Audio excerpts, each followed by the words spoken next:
Alright, I hear me. Do you hear me? I heard you. Now I hear me. Alright. Things should be good. Who are you? I'm you. I am you. Oh, yeah. And you, he is me, everybody. Out of here. Whoop your ass. I don't know what you're feeling in, but he's too damn big. Yeah. Yep. I'm kind of glad Rush Hour is getting a fourth one, but when Is you it? do, Oh yeah, I kind of heard about that. Yeah. But when you think back to like all the jokes. Oh yeah, it's very those very movies. I was like, holy shit, this ain't gonna fly. It's very race driven. So obviously. So it's more like how watered down are they gonna be, or are they still gonna do it? Do they even still care? I hope they just say fuck it. Yeah, I know, right? Just throw the wrench in there, man. Just throw the wrench in there and fuck it. Say fuck it, man. Yep. But I kind of do want Jackie Chan to do less stunts because that man is or he's finally using a stunt double. or God forbid the CGI. Oh yeah. Use the CGI doubles. Yeah. Well, we're definitely gonna see double of something, but yeah, this is definitely a new episode. Hopefully, right? So no, this is definitely a new episode. 219 is indeed the episode for today for Hypecast. Thank you for tuning in once again.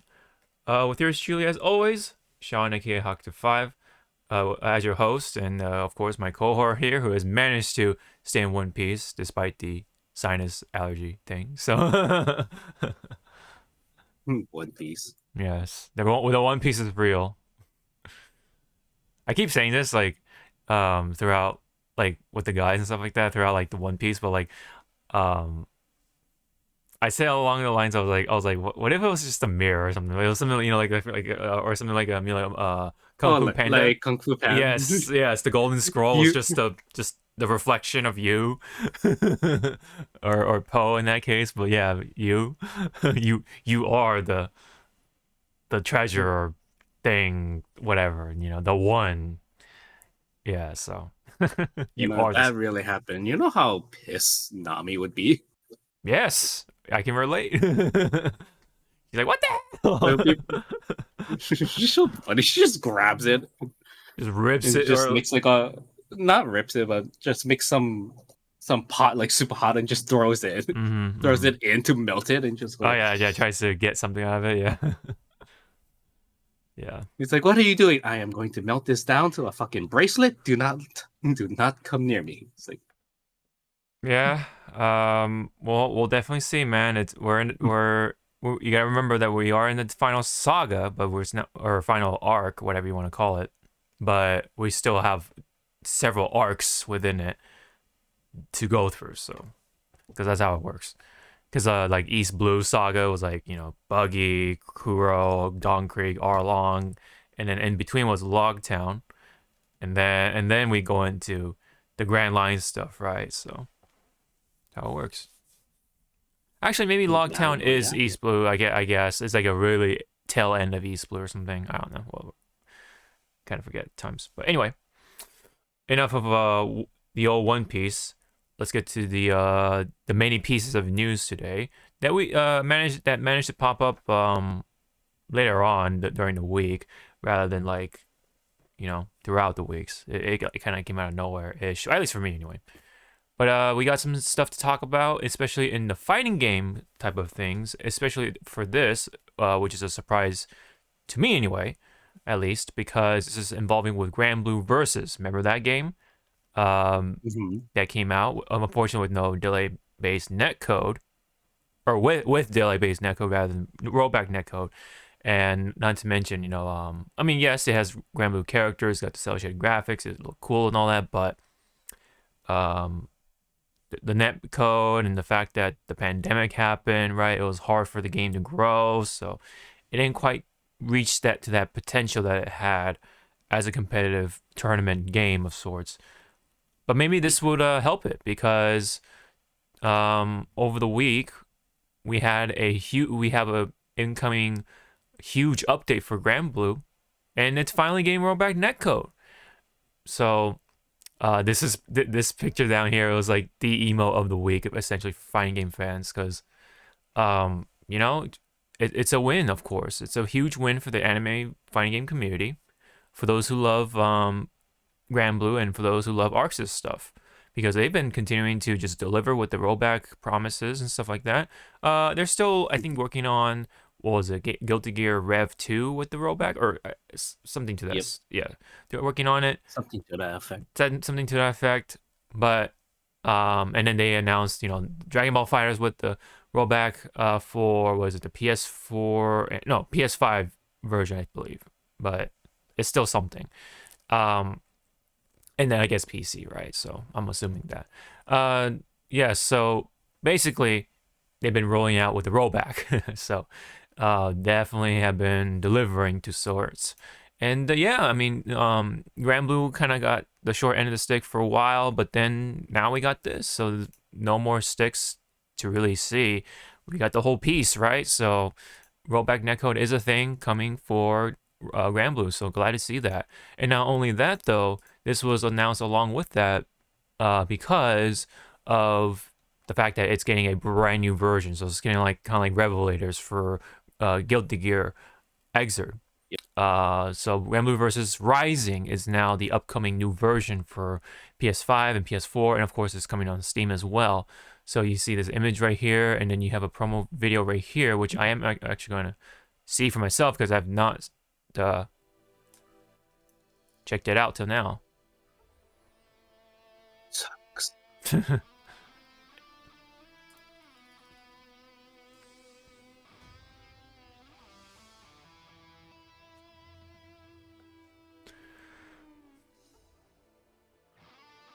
This was during Granblue Festival, I believe, which is like the annual reveals and all that stuff, right? Huge news for Granblue fans and such like that, for the mobile game and of course anything Granblue related. Yep. So for those who don't play Granblue, think of it as like this is those big little conventions for your favorite mobile essentially games, like for how FGO has theirs. Mm-hmm. So for those who have played the game, may notice like the face is a little different, even the lighting's a little different. You have night stages.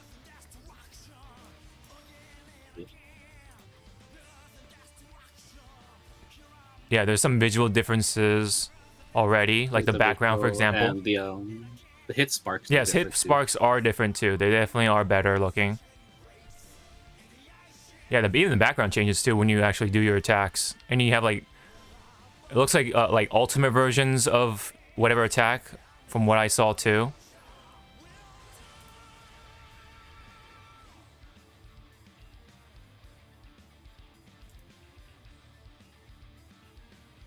So of course you have your usual characters, and I believe you'll have brand new characters coming in as well. And look at the stage; it looks great. Yeah, and then there's a new story coming in as well. And then rollback netcode right there. Mm-hmm. Crossplay. I still find it funny that people, when they heard of Granblue Fantasy versus finally got the rollback, everyone's like, "Where was this in the first game?" It's like, bruh, we've been over this. Mm-hmm. It's not a flip of the switch. Yes, yeah. You can just turn on Rising. Yep. So you pretty much have to make the whole game from scratch, which what they did. Yeah, they pretty much that's why it's called Rising. They have to overhaul it. So that great news for Granblue versus fans, man. This is awesome. As someone who did play Granblue for Quite a short time, yeah. You know, it was fun for what it is at the core, but the netcode was rough. We definitely experienced that together in the Discord. So you know, we can definitely attest to that netcode that is quite rough. Yeah, because there are, for me anyway, when it comes to I played Charlotta. Um, there are combos where it's like time specific or timing specific. Like so, you have to get it kind of down to the frames, right? And online does not I help. remember. Yeah, I remember like when I was watching like you and the guys playing one time, and I think I forgot who was using who. All I remember is that someone did a combo into your super, Mm-hmm. but then the screen froze just like a good like chunk, and then all of a sudden they found themselves like at the other side of the screen, and they were like, it's like Stuff like yeah, yeah. it's like oh god, it's like what happened? It's like Yes, hmm? yeah, stuff like that, man. It's just happens because the netcode is just rough. But rollback, man, it's coming in. I'm really happy to see. Of course, I don't think they've revealed new characters right away. Yeah. Let me go ahead and check on that. I believe not. But of course, on the Granblue Twitter or versus Twitter rather, The Tata. they do have a bunch of clips showing off like patch notes, what you could do with these characters now. Um, Not sure what the specifics are, but or not gonna go over the specifics because I'm not too sure myself. But um, basically, they're gonna be ultimate versions of each skill, whatever. So that it could be. I'm assuming they're gonna be more powerful, more visually flashy looking, from what I've was able to glimpse at. So again, it's great news. This is a big W for Arxis again, and I'm glad to see. Yeah, they're trying to please the fighting game fans. At least from Arxis anyway. It's really good to see. So hopefully this could mean I could get to see my character, Silva, with a huge sniper rifle. Maybe they'll bring in more gun characters, right, into the game, or just gun characters in general. But we'll see. Because yeah, that'd be pretty nice to see, man. Just the game is gonna be continuing, and now it's gonna be continuing with just literally flying colors, is because the colors are better looking. More sparks, more better looking hit sparks and effects and all that stuff, and more story, and yeah. So I'll try to see. Well, we have to know when it's releasing, of course. I don't think they said when it's releasing, right? So um, it's just probably coming out sometime this year. Yeah, it just says 2023, so we don't know exactly, but I'll try to get my hands on it, man. I like Granblue. I want to support it, just as much as I can, and just hope that the Silver makes it in there, man. That's my favorite character, my favorite gal, and hope for the best. But either way, it's a W all around. So I'm happy for it. I wonder if they're gonna have like um I mean they gotta have it. The upgrade, like the game upgrade stuff. Oh yeah. So it'll be like cheaper for those who Like if you already have own it. yeah, if Yeah. you have the base game, you pay $20 Mm-hmm. to get the whole revamp and Mm-hmm. stuff. Or if they want to be really nice to the community. Oh, you have the base game? Here's the free update. What? Mm-hmm. Free update. Yeah, that would be in an ideal world, right? But we'll see Yeah. how they'll distribute it. But either way, I do want to get my support for it somehow. So hey, I mean, if I have to pay for it, then I'll pay for it because Yeah. whenever I can. Because this stuff I like to support, right? Trying to give back or get to the fans and get them to be pleased as much as possible. I want to reward that aspect of things rather than some things that are going to be said in this later on in this episode. Because yeah, let me tell you, man. Some Don't worry, people. It's going to be nice. We're gonna say nice, very, very nice thing. Well, some things is gonna be said, but anyway, let me say. Okay, he's gonna say very nasty things. I'm gonna say nice things. I'm just saying. But either way, big old W. So I'm very, very, very happy to see that. So that's pretty much the gist of it. Again, I don't think don't have even a tease of who the new character is or what characters are coming. So I guess we'll have to see. I mean, there's still stuff to be excited for, just from reveals in general. So yep.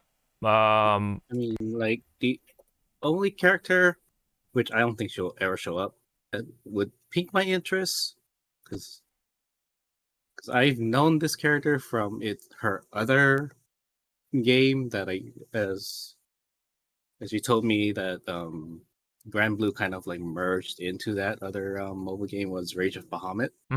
Yeah. Is Olivia. Oh, yeah. The demon succubus looking girl. Yes. Yeah, I know what you're talking about. Yeah, I do remember. Yeah, I mean, no, I think she definitely is up there. She is quite popular, so I think they'll try to get her in there for sure. Because again, that's the only character I remember from Rage of Bahamut. Yeah. To like see is like, why is she in Granblue? Because it's the same company, so yeah. Yeah. So. And then I learned that Rage of Bahamut was like dying. So instead of like scrapping like a lot of the shit, they just merged it. Yeah, just put it in Granblue, yeah, the pop, yeah, where it's all, where I guess is where it's at. Yeah, that's just how it kind of works sometimes. I kind of wish they did that with the Dragalia Lost, because that one was also by Side Games, and they shut that down like not too long ago, actually. Maybe it was like probably like a month ago at this point. I wish they merged that also with Granblue. They did merge Dragalia Lost, but not with Granblue, but with the newest Fire Emblem. Like just have the characters running around. That would be kind of poetic, because they had Fire Emblem characters collabing, so that was at some point, that was pretty cool. But yeah, I mean, reality of it is just shut down, unfortunately. So it was a dead app on my phone, man. Let me tell you. But hey, what's not dead here, obviously, is Granblue versus. Gladly to see that. I honestly thought it was just gonna be forgotten, but I'm glad to be wrong in that case. I mean, look at this stage, man. This looks really cool. I'm assuming this is a stage anyway, but yeah, this looks really cool. This from this one. Not a stage. That's a graveyard. Why would it be a graveyard? Not for me, but for your character. Wow. Okay. We'll see about that. So yeah, we're gonna get a bunch of patch notes, right, and all that stuff. So a bunch of good stuff coming. All right. This one. I want to see like. Oh, go ahead. I was gonna say, since you said patch notes, I do want to see like one company with their patch notes just be like, not an ass, but try to be funny with it. It's like, here's the new patch notes for these characters, and all you see is everyone got buff. Oh I'm gonna explain what. Do the fucking Dungeon Fighter Online philosophy that's just buff everyone. Yeah, that'd be great. Yeah, it's just like everyone got buff. Don't ask. Yeah. Don't ask. Figure out yourself. Yeah. No, I'd be down. What people are also down, especially for those in the Capcom community, is this. So from Capcom Fighters Twitter, they made an announcement. Well, funny enough, they use the same exact format as when they banned someone. So people thought, oh, did someone get banned? No. Something is coming in. So it says right here, attention to all Capcom Cup players and LCQ participants. In the interest of full transparency, all matches will be played on PC, with the display set at 144 Hz, Best of luck to all participants and look forward to seeing you in February. Wow. That's actually for those who play fighting games, right? They've been using consoles for all the A tournaments, all the major majority. tournaments. Yep. Yep. So PlayStation 4s, for this case, like with Street Fighter, right? Street Fighter 5. Has always been the case. A lot of people, or a number of people, not most people, but let's say a good handful of people have always been complaining about the lag and stuff like that, the input lag and stuff like that, in comparison to PC, especially with someone like Punk, right? Yeah. So, and the monitor too, that's also another issue, kind of separate, but also kind of with this as well. So, not only they're playing on PC, but they're making sure that the monitors are running at 144 hertz, which basically means it's going to run quite more frames than your average video game, which is usually 60 frames per second nowadays. Yeah. So a lot of the big FGC people are like, let's go, and stuff like that, including Alex Myers. So yeah, goes to show like this is a good thing to see, man. And while I'm casual for the most part, and playing on the PlayStation isn't much of a problem for me, but for competitors, right, who actually play this for pretty much a living, right, they kind of see like a lot more things, I guess, within Street Fighter games. It matters to them, so I'm happy that it made happy for them, so to say. Yep. Even the Japanese players are like, yeah, PC is the way to go, blah blah blah, and stuff like that, and looks like they're paying attention to that stuff as well, man. So I wonder what that means going forward, though. Like, does that mean they're gonna like try to push PCs for all the majors, right?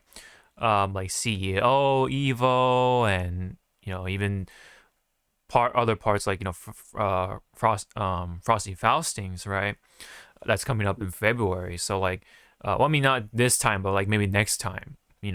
Whenever Street Fighter 6 is like fully out and people are familiar with it at that point. That sort of thing.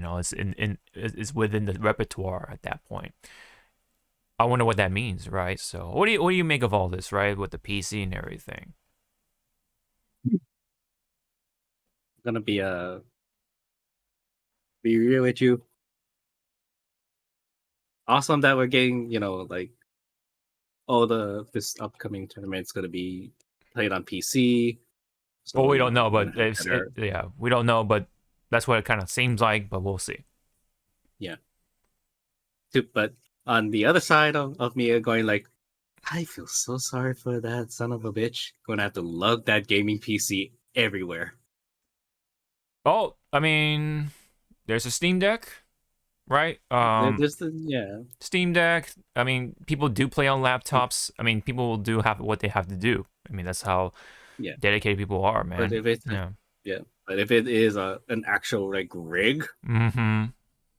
you're gonna have to protect that with their lives. Yeah. I mean, Carry that around in a freaking briefcase.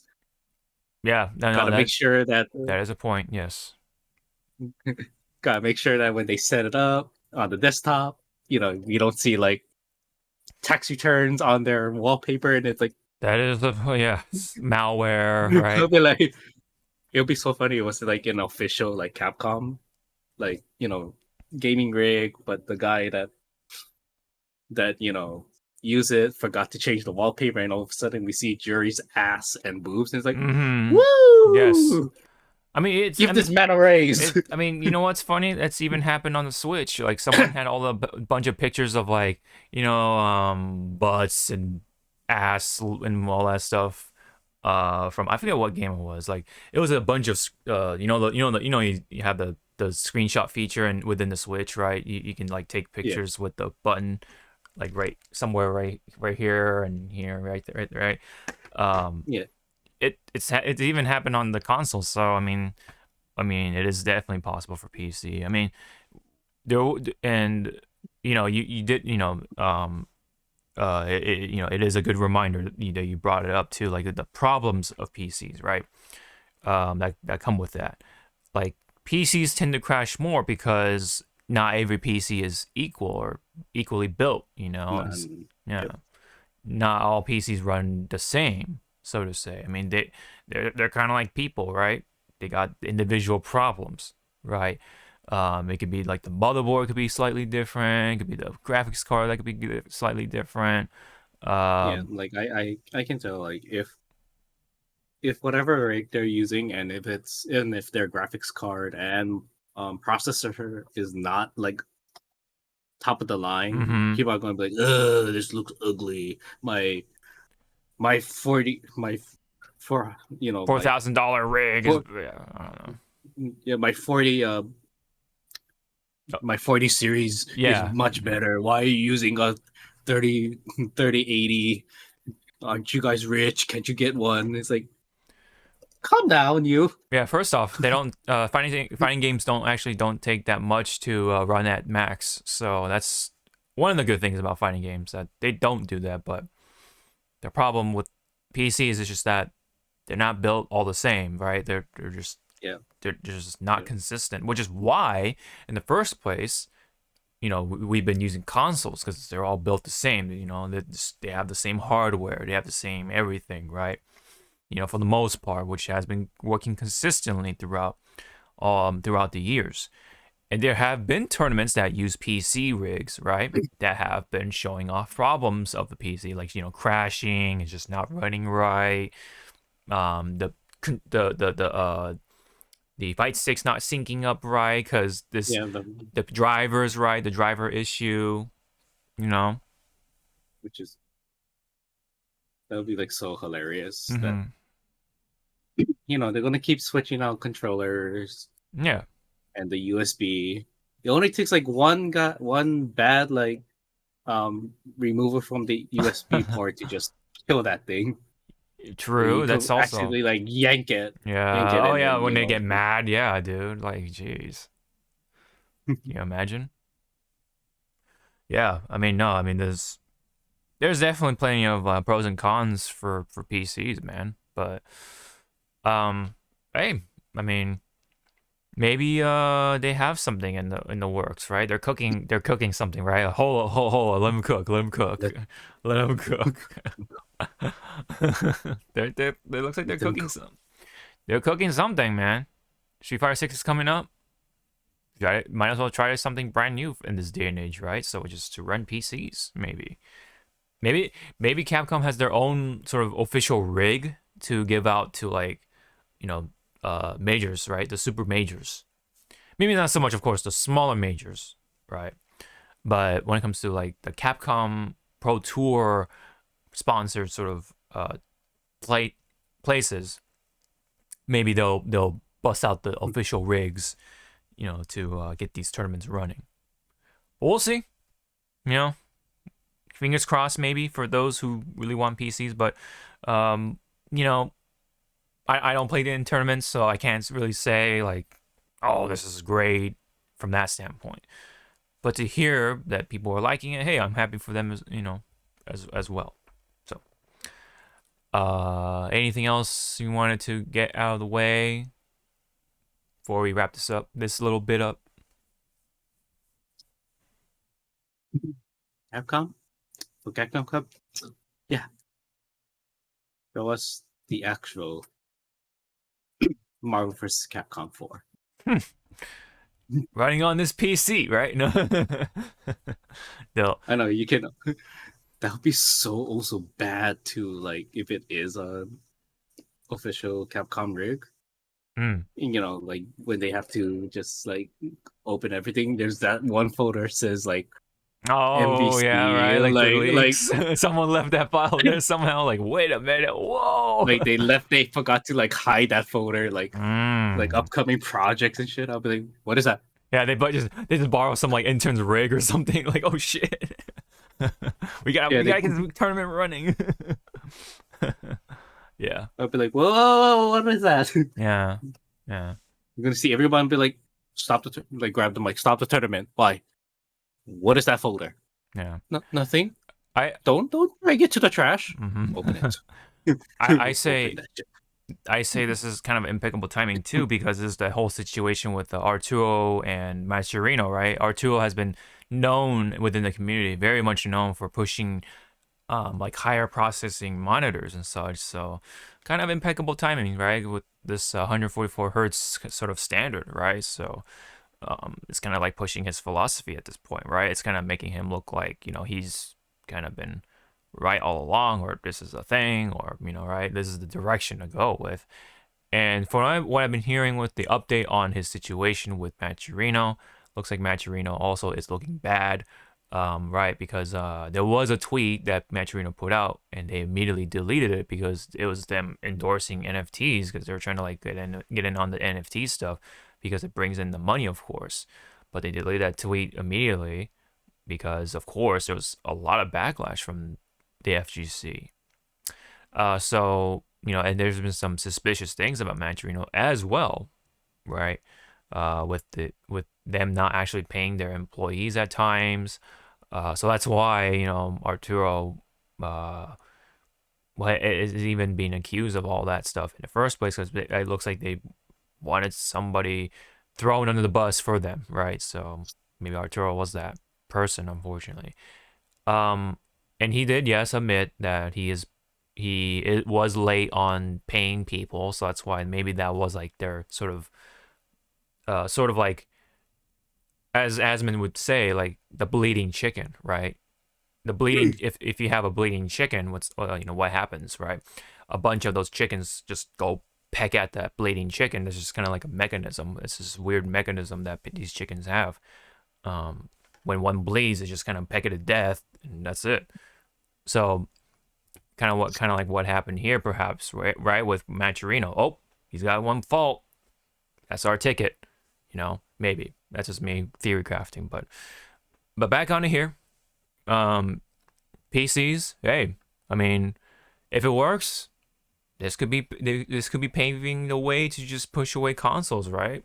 Away, and now you have the maximum sort of optimizing, way to play Street Fighter and maybe perhaps all the other fighting games, with the lack of input delay and these fast, powerful monitors as well, which is crazy. But hopefully it's not too hard on the cash for some tournaments, right? Because it takes money to run these tournaments, to just for the sake of sharing passion and stuff like that, man.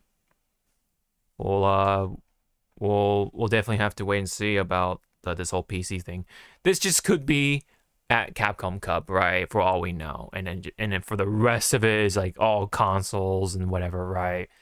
Maybe that's the one possible outcome. But again, we'll have to wait. So, all right, I think we're pretty much set on that. If you have no comments on that, one last thing for. This is kind of like fighting game related, sort of, because this is involving with the esports team, Moist Esports, which is owned by Charlie, or Moist Critical, or Critical for those who knew him from the past, such as myself. And Charlie pretty much owns, he started along with his friends the esports team, and they've sponsored players like, I believe, Hotashi from, who plays Strive, I believe Light, who plays Fox and Smash Ultimate, I think. Don't call me on that. And so on and so forth. They sponsored a number of Smash players and some fighting game players as well. Anyways, another former Smash sort of member of the community, Ludwig, has joined Moist Esports as a co-owner now. So it looks like he's put in quite a bit of money into Moist Esports, and now he's part of the sort of the circle, right, in such a big way. So let me just bring up the tweet right here. So a big content creator, of course. Not gonna play the video because that's pretty much all you need to know. That he is the co-owner now, or one of the co-owners, I guess, for Moist Esports. So Anything on that one, or you have any comment on that? Oh yeah, yeah. This is just a skit, so yeah, Yeah. it's kind of funny. But anything you got?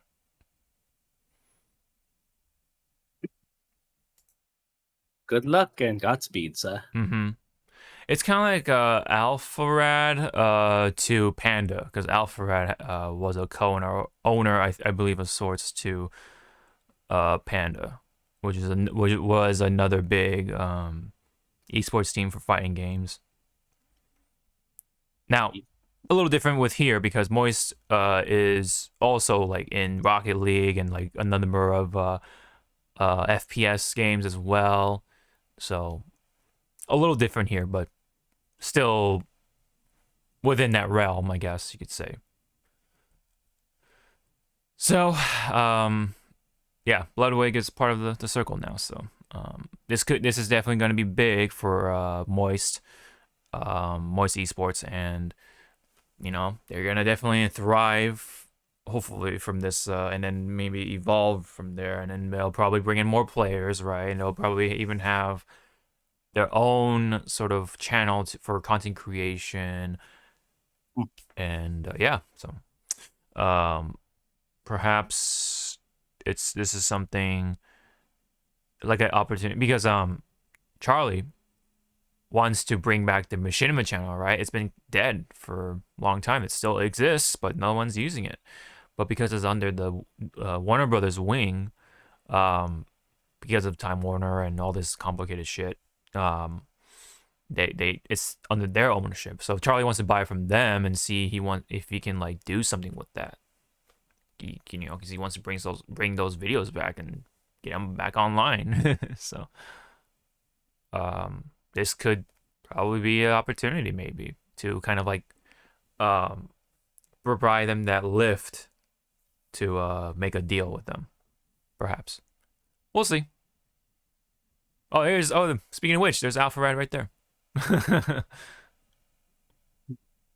Right there in the Twitter flesh, I guess you could say. All right, well, that's pretty much it on that one. Like Zawa said, good, best of luck. But somebody going into the frontline news does not have all the luck. That is Blizzard. Blizzard, we've talked about this before. Blizzard and Netease were kind of at odds in China. And for those that don't know already, I mean, China and Blizzard kind of go sort of together because it makes a lot of money. Because there's a lot of people playing from China, the Blizzard games, right? Not to mention you have a lot of these. They have a lot of the Overwatch teams from China, right? That's kind of shows you a little bit of how much there is activity in China when it comes to Blizzard. That's all gonna come to an end, seems like, because NetEase and Blizzard have appeared to officially ended their partnership. So I'm gonna read this from Overwatch Cavalry. It says, Overwatch 2 has been shut down in mainland China. After NetEase and Blizzard Entertainment were unable to come to an agreement, the license has come to an end. It is unclear when Blizzard will be able to find a new partner. So what that means for right now is like the teams in China are kind of just at a standstill, it seems like. And let me bring this up here.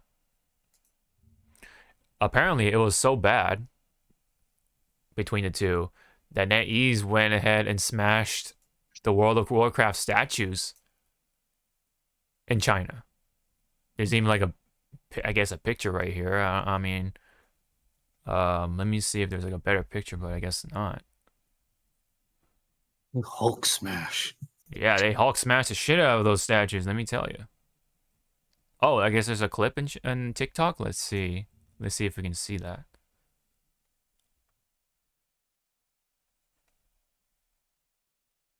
I love that. Yeah. Let's. Oh, there we go. I've been working on the rain. Oh yeah, look at that. Look at that.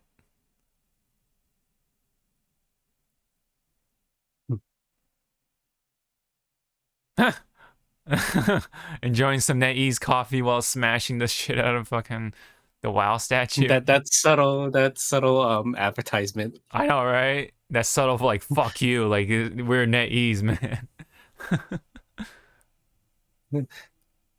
Enjoy smashing things with Netease coffee. Yeah, I know, right? It's like a Netease commercial. coffee. Yeah. Netease coffee. Mm-hmm. It helps. Yeah. Or something like that. What the fuck? Yep. Helps with your daily routine or something. Um. I, Yeah. Any thoughts on when this? Well, when my friend was telling me this over, uh, not the weekend, but like 2 days ago, Yes. he's he's like, finally, oh the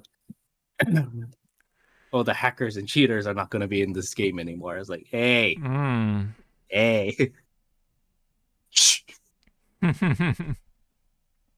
And he's like, why? It's like because now they're going to move to another shooting game that you or another late night type of game True. Yeah. Maybe like that they Valorant or can something. ruin. Yeah.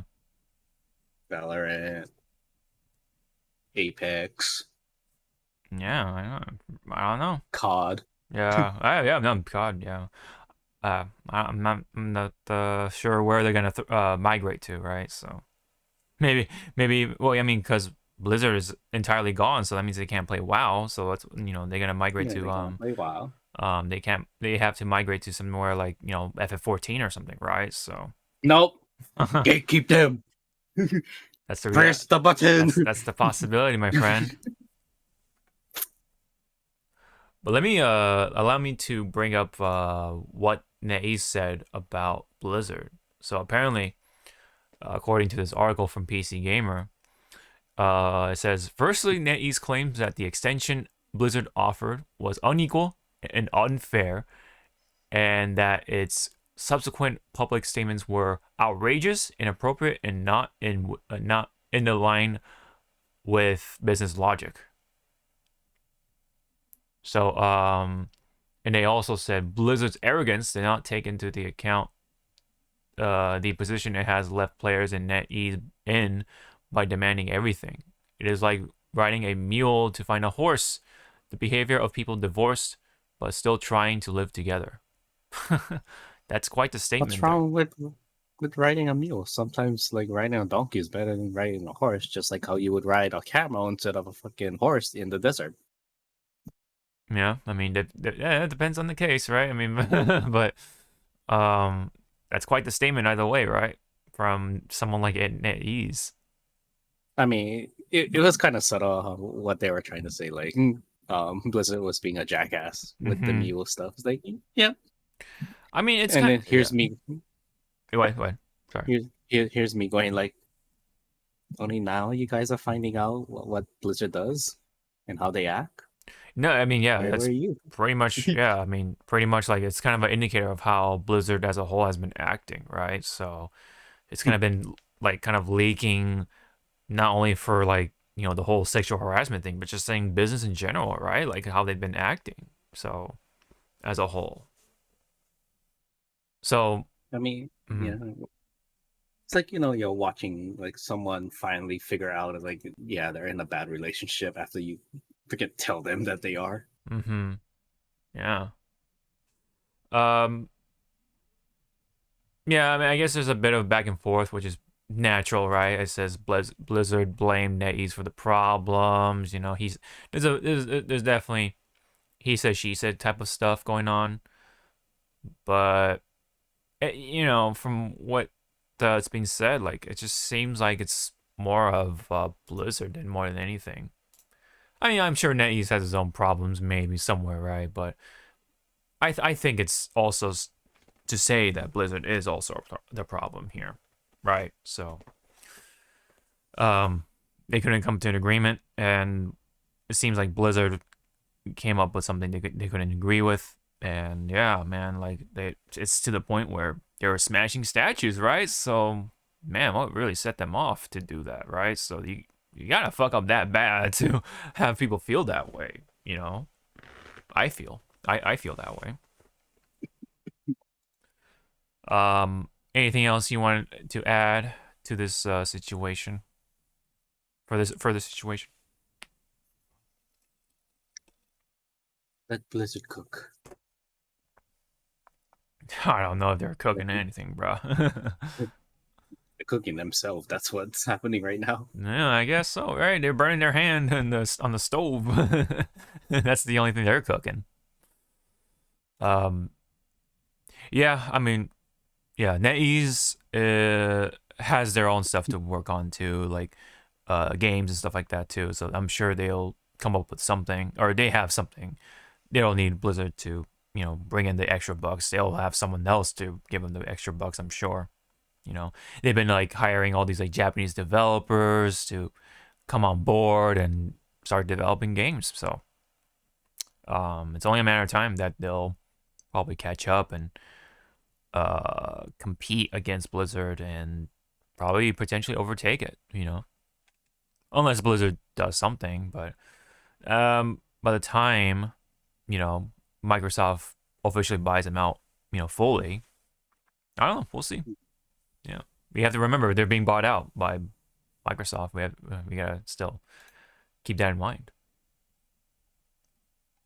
Um, and yeah, I mean, we're coming up, I think, on the whole process being done, quote unquote, right? Supposedly, we'll see. But either way, this is a huge L for Blizzard, while Arxis has a huge W. Okay, so in other news, while that's ending, there's also another thing that's ending, and that is Marvel's Avengers. Remember that video game? That was under Square Enix by Crystal Dynamics, and did not end well.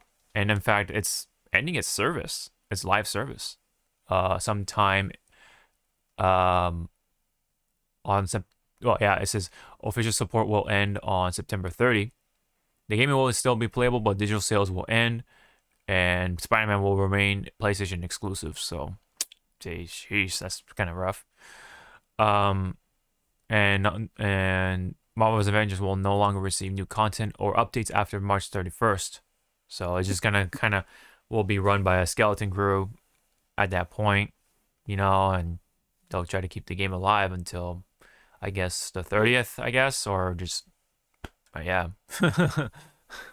So, what do you have any comment on that one? I mean, if you never saw this coming for this game, then it's like, wow, you really was hoping for some miracle to be with this Yeah, a game. bunch of copium, right? I mean, yeah.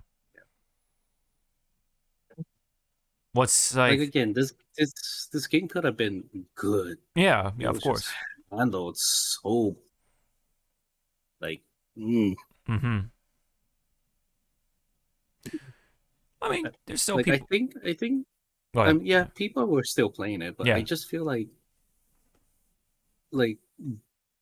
Square did not know what to do with this game, just like how they did with Babylon's Fall. It's like do you guys need help? Or were you just pushing games out to just push games out? Mm-hmm. Yep. So what's even like a bigger kick in the balls is that like people who put money into this game are kind of like left out because like all Yep. the other people who are free to play, they're gonna get their stuff for free, like all the stuff, like all the costumes and everything else for free. So people are kind of just like, what the hell, man? Like, where's my compensation of sorts? But when it's like, what more could you do, right? I mean, what are you gonna do? Like, give you more in-game currency? Like, what's that gonna do, right? Like, how could you be compensated? It's like that's kind of why, like, I don't know, man. These games don't work. These sort of games don't work at all unless they're gacha games, right? Like Genshin Impact and like the upcoming Honkai Star Rail and like so on and so forth. But if it's like a single player game, most for the most part, but with that like battle pass sort of like that that live servicey model, that's why it doesn't work. It's like, what are you gonna do? What are you gonna do to like you know make it a continuous thing for years and years, right? It's not like it's not you know. Well, that's why I think like games nowadays has that companies immediately just slap in live service stuff is like it does not need. Like some games does not need that shit. Mm-hmm. Mm-hmm. Yeah. Just like another game that we have on this list that we'll talk about it later in the line, unless it's up.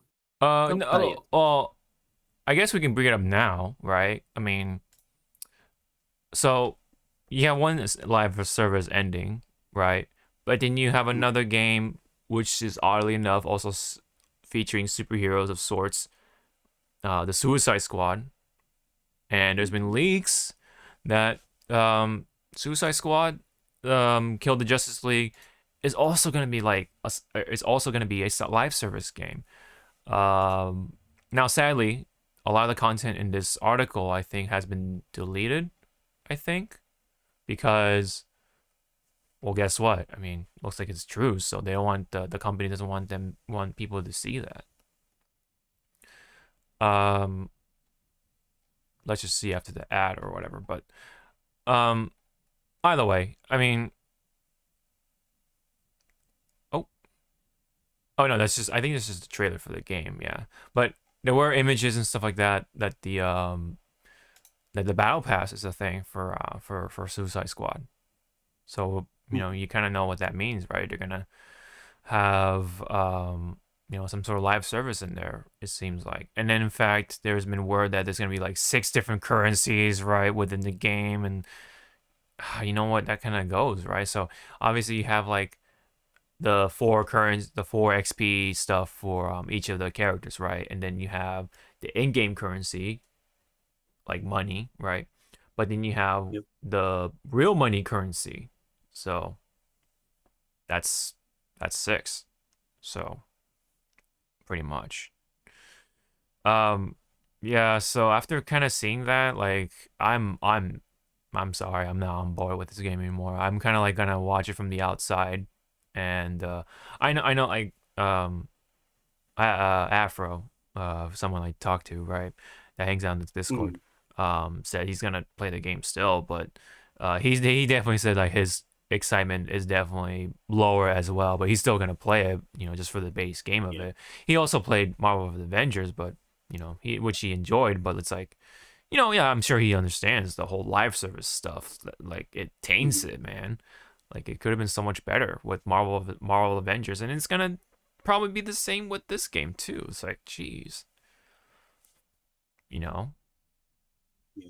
yeah. And usually when these things are around, like what's gonna happen? It's gonna be grindy as hell. The rewards is just gonna be minuscule because it's not really built like a live service game, but they're gonna do it anyway because they're trying to milk money as much as possible for a game that's supposed to be single player, you Yeah, know, single player like story driven. that's why again some modern games it's like why are you pushing like live service shit? Yeah, look at Elden Ring. Like we don't see live services stuff in it. And look at how much of a success it was, right?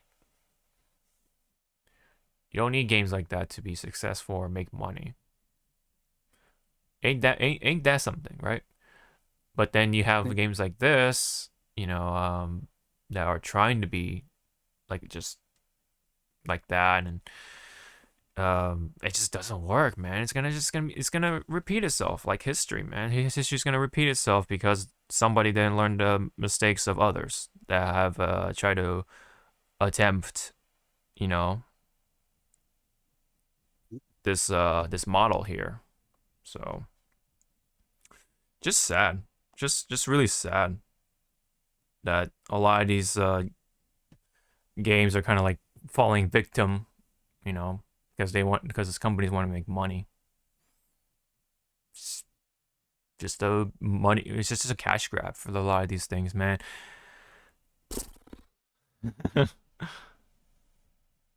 all I can say. Um, it is coming out in May, which means it's also coming out same month with Zelda, Tears of the Kingdom, and so that means I'm definitely gonna just focus on Tears of the Kingdom rather than Suicide Squad. I still find it funny with Tears of the Kingdom for Zelda. You don't know nothing about that game. That game is like so top secret. It's I noticed somebody pointed out that there's no marketing for the game, but it's like it's just one of those things like, well, what do you know what else do you need to know? It's fucking Zelda. People are going to buy it, you know? It's just one of those things. They have it on lock. Well, see, for me, I need to know if Bird Daddy's in there. If he's not, I ain't buying that fucking game. Well, people don't care. There are plenty of other people who don't care about the bird, and they care about the Zelda and the Link and the exploration, right? So Yes, I know everyone likes Zelda and his green tunic. yeah. Yep. Yep, yeah, I nailed it, right? Yep, you definitely nailed it. You definitely nailed it. Yep, and Legend is And everyone and Legend is the dude. And we all like Princess Chic. Yep. And Falco's in the game, right, from Star Fox, because they can't really they're not really doing anything with Star Fox right now, so they're just bringing in Falco as a champion, right? So It's so funny they brought in Kirby just right there. well, Kirby just had his game, It's like Forgotten Land, but it's like it's like, why is Kirby in this game? Why are you asking? Just accept it. yeah. Yeah.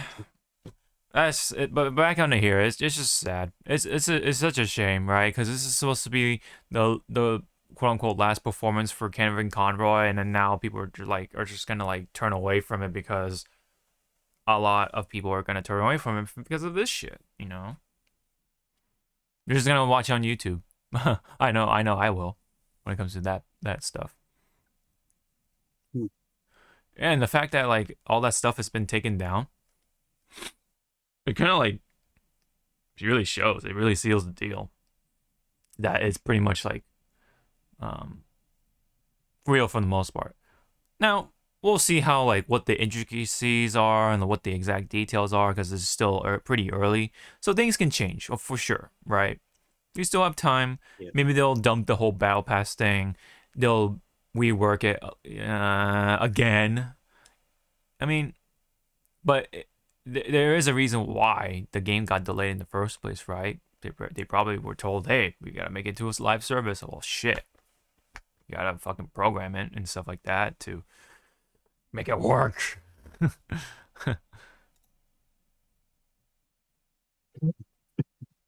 don't know, but we'll just have to wait and see. Yeah, let's wait and see. Yep. But you know, I pray to God that it's not bad as I'm making out to be, and a lot of people will make it out to be, but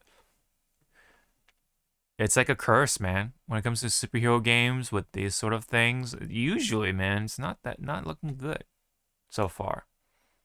Especially with Marvel Avengers. So again, pray to God that it's not as bad as it seems, but we'll see. But what's looking pretty bad also is 343 Industries.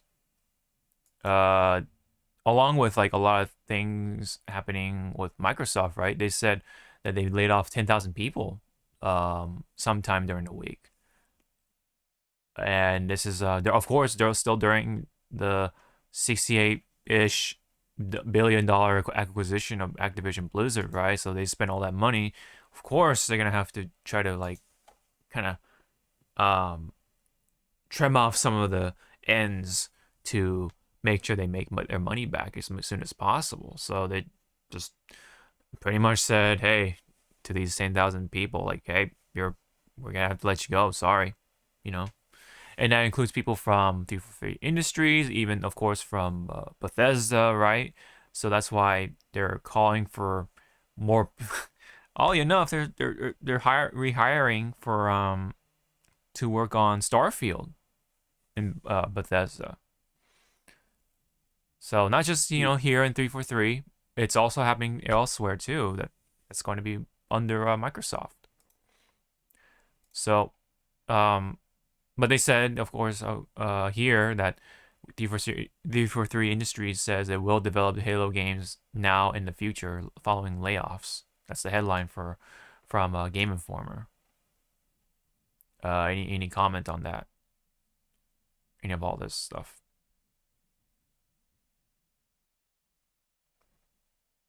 Oh boy. Yeah, it's pretty huge, man. Pretty huge in the gaming industry.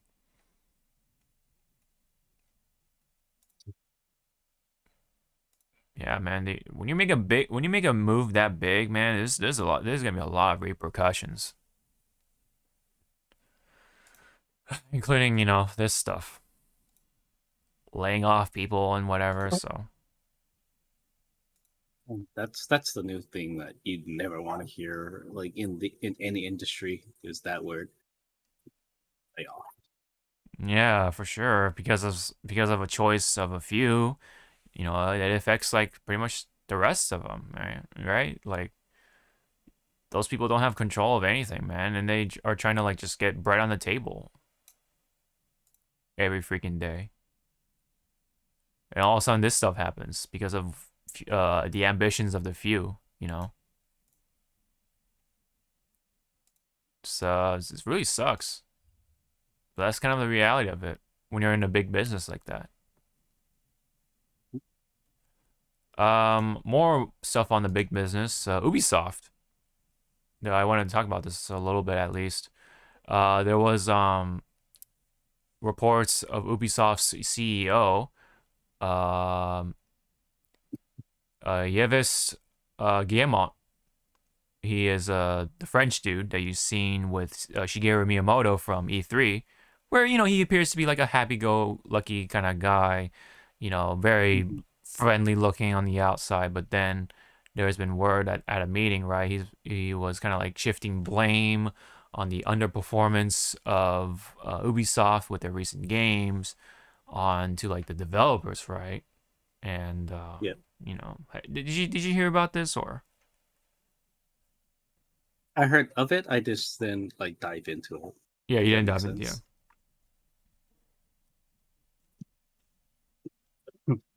And I think it's that big blue boy Mm-hmm. back Right. there. Yeah. So and of course the developers are calling them out for it. Like they're just doing their job. Like we're just doing what you tell us to do. It's like, well, I mean, I'm sorry it didn't work out, but that's kind of our job. Like that's we try to do what you want us to do. And then of course the CEO apologized with this comment. He says, "I heard your feedback, and I'm sorry that was perceived that way." Like, are you sorry? Yeah, Are you sorry? Or are you doing South it's Park? it's I'm just basically sorry. it's basically saying, "Oh, I'm sorry that you felt that way." Like, "Oh, I'm sorry that you felt angry at that." It's like, okay. I'm sorry "Oh, that I'm sorry I I offended you." Like, okay, yeah. we're sorry. I know that's why it's like, are you truly sorry or are you just going, I'm sorry? Mm-hmm. Yeah, yeah. Just like with Mhm. Wizards of the Coast, man. Remember that shit?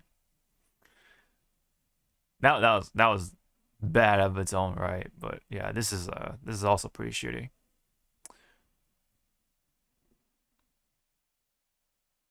Yeah, and then the rest of it's just like some PR nonsense. So I'm not gonna read that part, but definitely I'm sorry you perceived this way or something. That was yeah. It's like, bruh. So yeah, obviously in Paris, that's where Ubisoft I believe is based in for the most part. are going to be potentially calling for a strike with the development and stuff like that. Because stuff like this, man. Yep. There's a union. They have unions in or union within Ubisoft, and there is potential for a strike to go on. So a lot of stuff like that have been happening throughout the recent times with the gaming industry, right? I mean, it's rough, man. It's rough in a lot of places, and it's again like it's actions of the few and affecting the majority. Yep.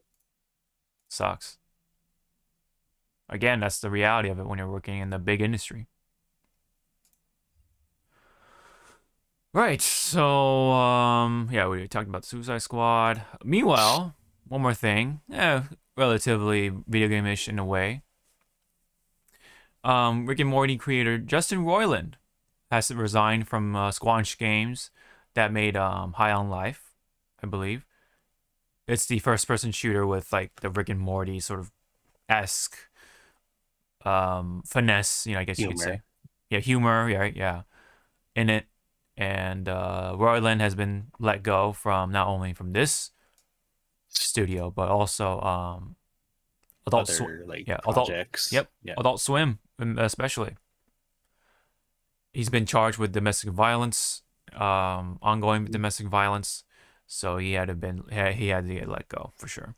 So, I mean, of course, I guess there's also always a possibility of him being innocent or whatever, but he's being charged with domestic violence for right now, so it's not looking good because apparently there's been a history of him with this type of stuff in the past too. So, it's not looking good for Roiland for right now. We'll see. I mean, I'm not gonna try to say like, yeah, he's 100% whatever, but from what it looks like, it sounds like it's pretty much proven that there's a huge possibility that he is the perpetrator of domestic violence. So, I mean, any comment on that one? I mean, as you said, he could be innocent, he could not. It's just that I don't want to really think about stuff after we had like a big like allegation which turned out like in favor of of the of the guy being like he was the victim of this. Yeah. Thanks Amber. You Mm-hmm. lovely piece of work you are. Mm-hmm. Yeah. But again, as some of us read into this whole person getting let go of a lot of projects, apparently there's some receipts, as they say, with Mm-hmm. all of this. Yeah. So looks like it's it definitely looks more and more like he is the perpetrator and stuff like that. He did it. So it's just a matter of what he's going to be what he's going to receive in court. Yep. Yeah. So definitely I guess an L for the fans of Rick and Morty, but there's it's still gonna go on just without him, and uh there are definitely other people who work on Rick and Morty, so it's not gonna go away immediately at least, but we'll see how it performs. I mean, Adult Swim said that it's continuing, just not with him. Yeah, it's just without him. Yeah. So to which is like, are they gonna get like someone that sounds like him? Yeah, because he's also voice can do the acting. voice, Yeah. or are they going to just like have to write into the upcoming seasons like, oh, this is a really different Rick. and Morty. That's why they sound like this. I forget if Warner Brothers Multiverses has the same voice actor or has the same as Roiland as Rick and Morty, or do they have like an impressionist doing Yeah. Rick and Morty in that game? So if they do, then that means they've been ahead of their time, right? Because you never know. You know, you never want to always Yep. try to get the same voice actor, right, for these like projects because you just never know. Mhm. And especially if it's Roiland, right? From what I can understand, he voiced a lot of the minor characters as well. So it's like, you're gonna have to put.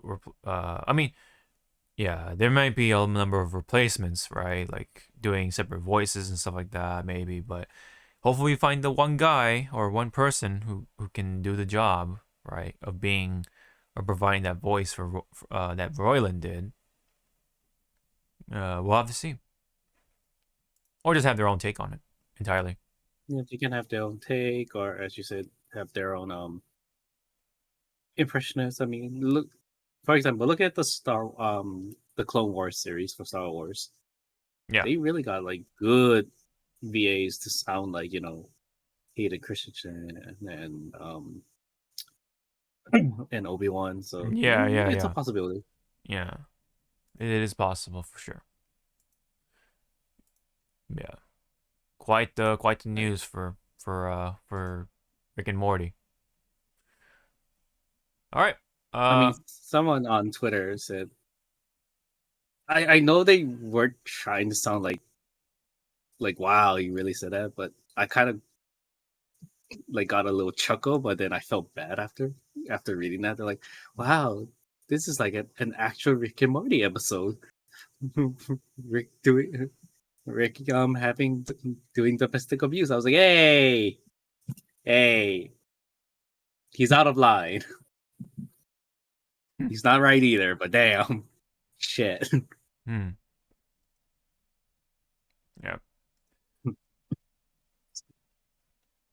All right. So let's move on to some games news. Let's wrap it up.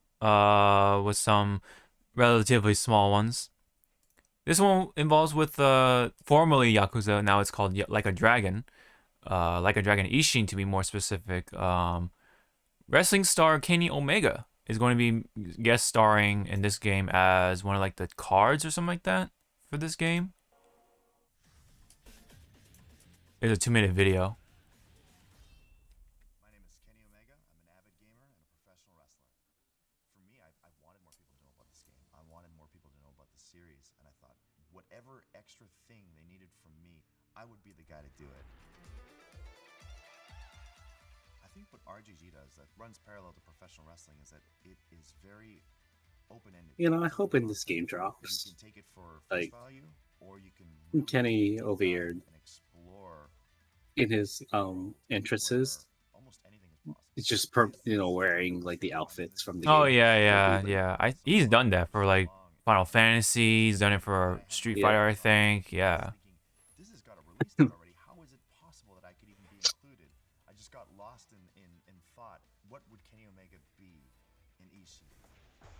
What could he do? I wonder what that would be like. The one-winged angel, that's the Huh. coup de grace. That's really what makes Kenny Omega Kenny Omega. One Winged Angel. Yeah, there you go.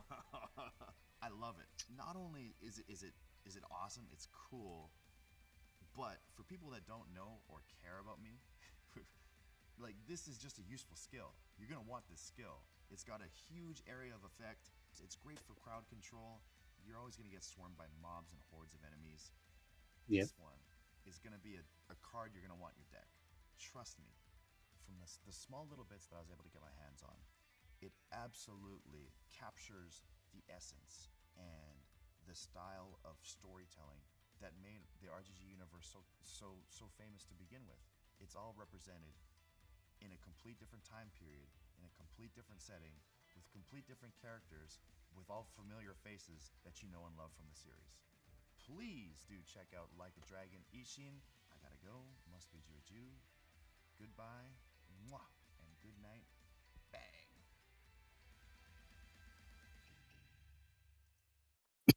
Yep, coming out relatively soon in February of 21st. I'll probably check out this game in like early March, since I am gonna be playing Atomic Heart, because that's coming out the same month, or same like around the same time. So probably gonna be putting my time into that game. So and then I don't think there's anything for me to play in March, so I'm just gonna have Like a Dragon Ishin to be that game of the month for me. So yeah, that's pretty cool. I mean, any other comment that you wanted to make for Kenny Omega and Like a Dragon, I should say?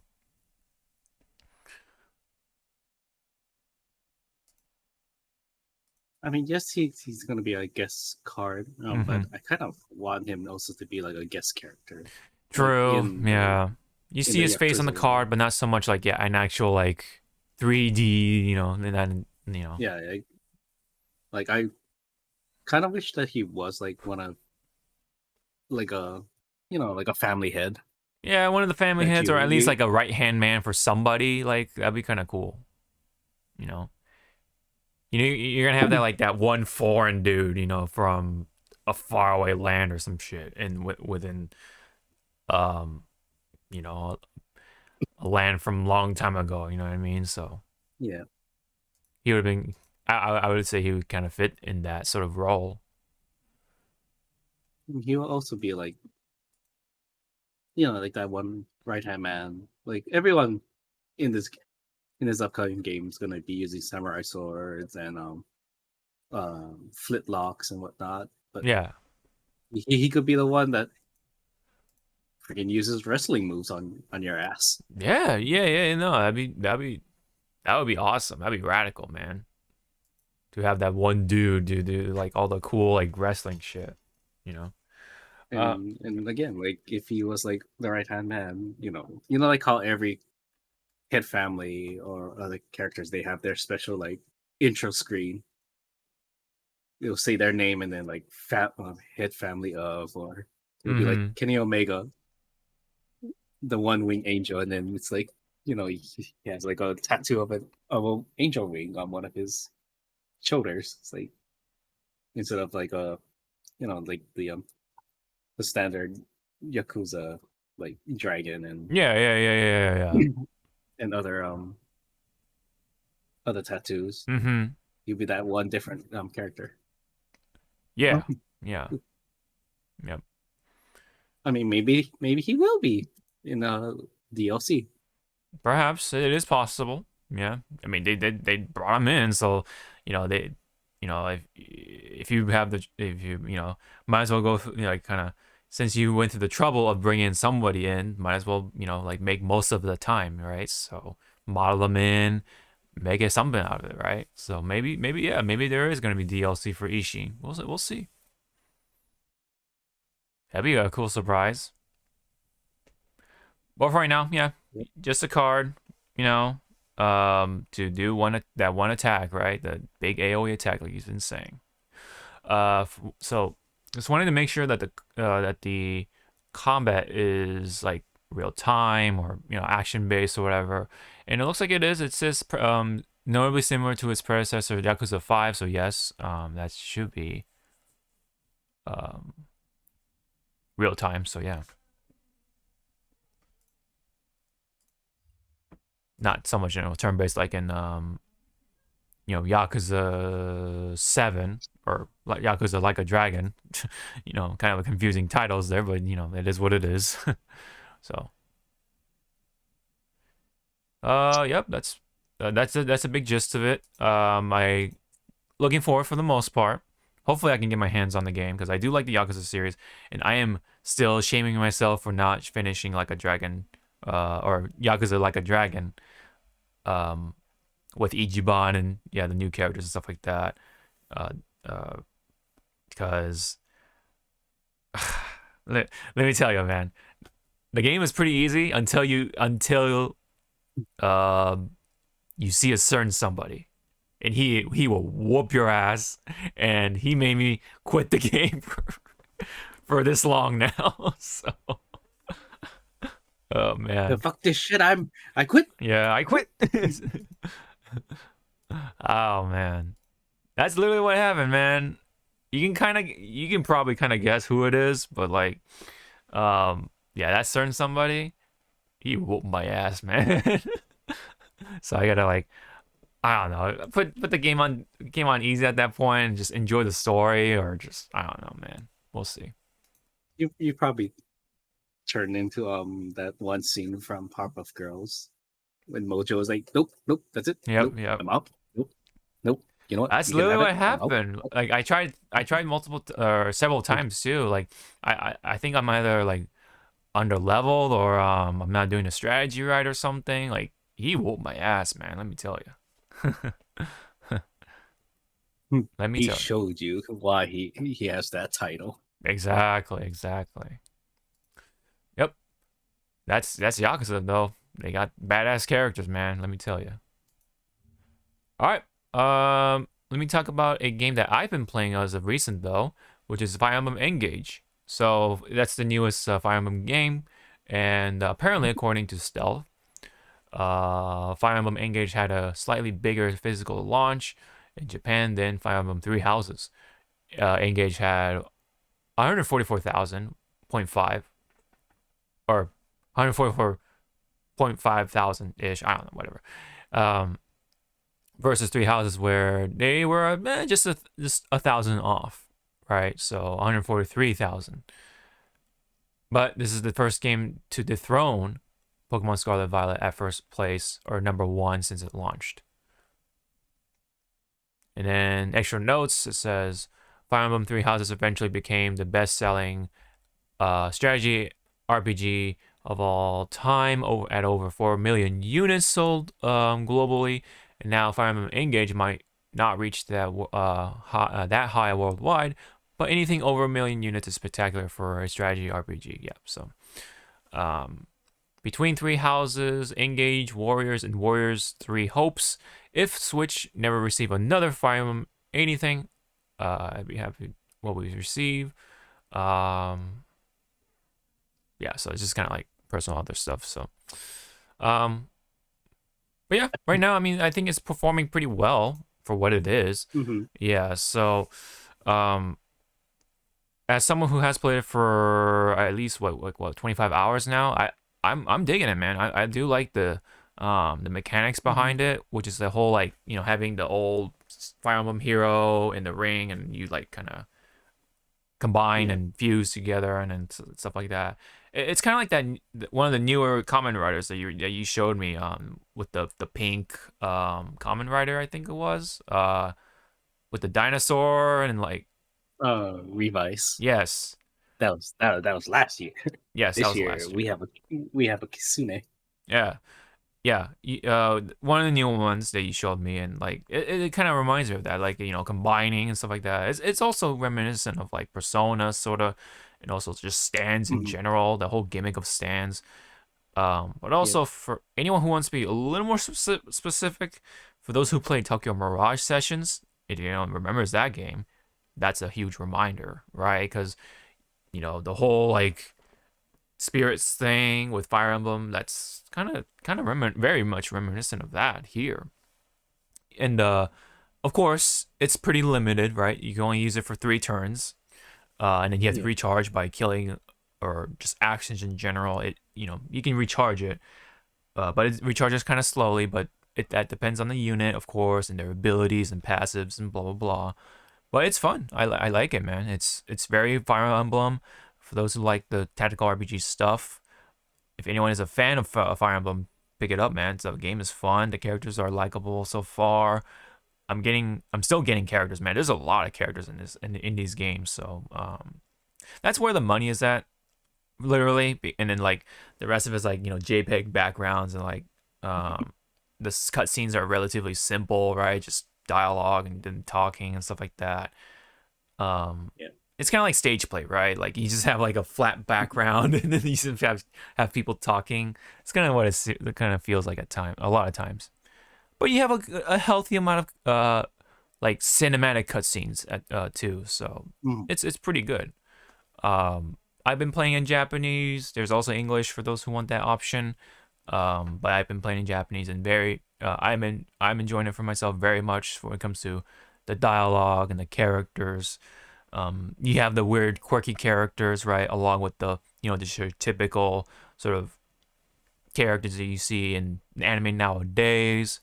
But I like the designs for the most part. I know the MC is like silly as hell. It's Pepsi Man, the red and blue, right? But it's not so bad. You get used to it. It's not obnoxiously red and blue. I think the cover here is like really the loudest you'll see. But speaking of the colors, it's so much better like visually than Three Houses, I would say. Mm. Music is great. The stages look better because of the color.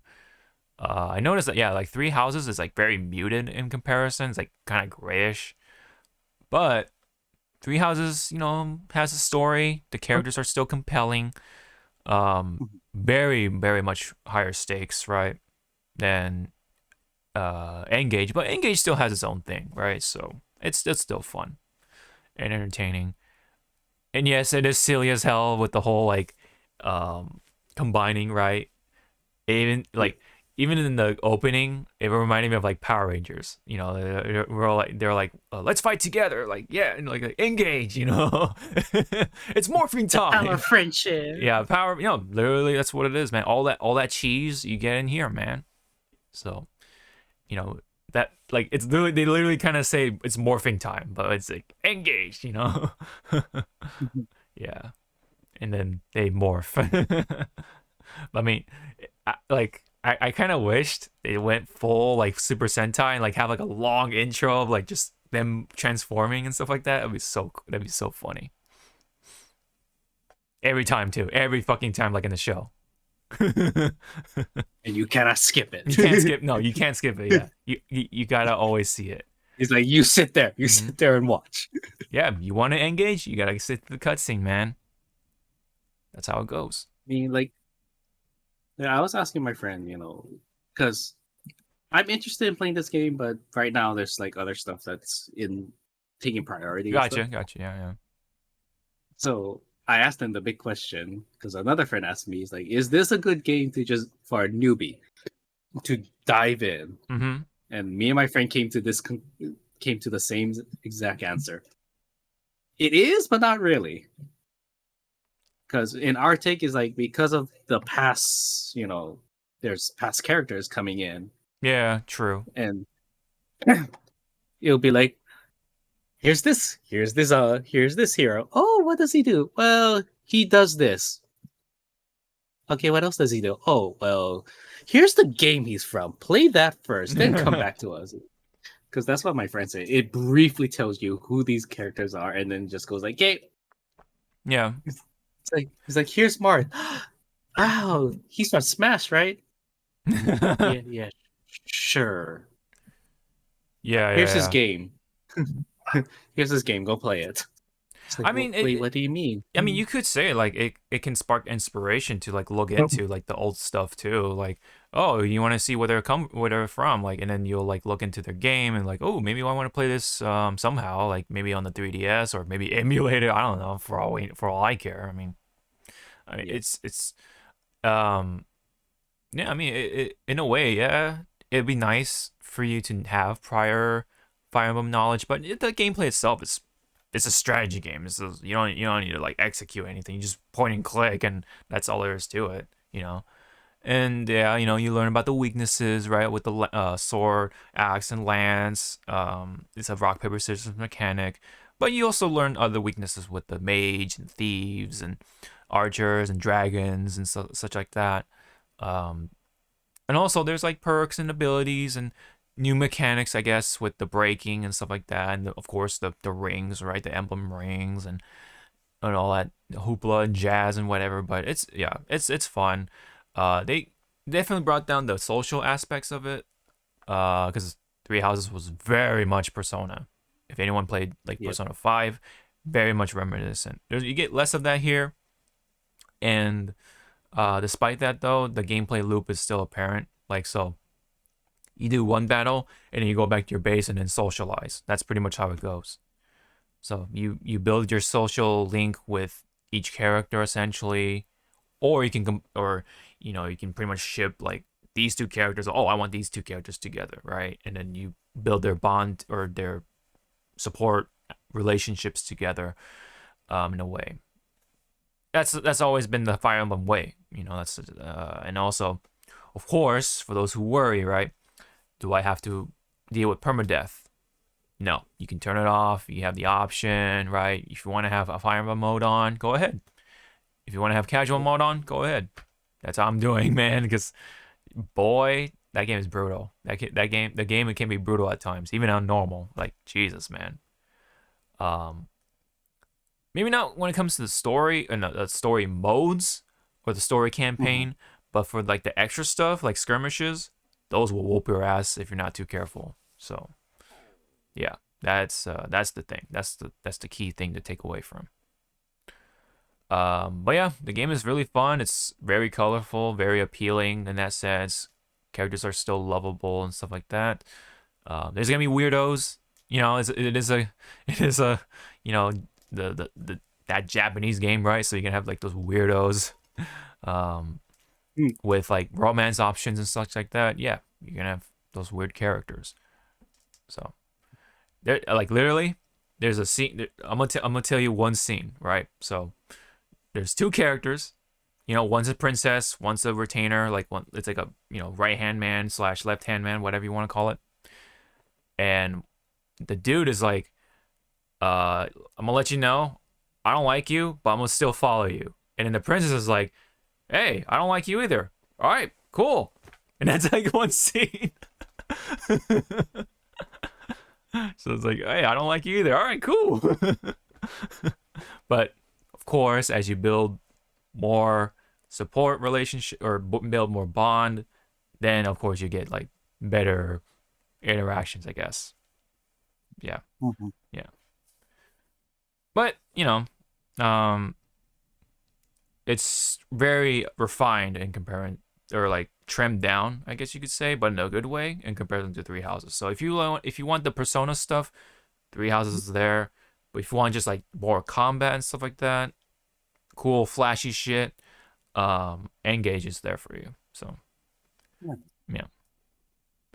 But yeah, so if you Zawa want to pick it up, I mean, you're gonna have fun. You're gonna have a fun time with it. I think you'll like the characters too. There's definitely somebody you'll like for sure.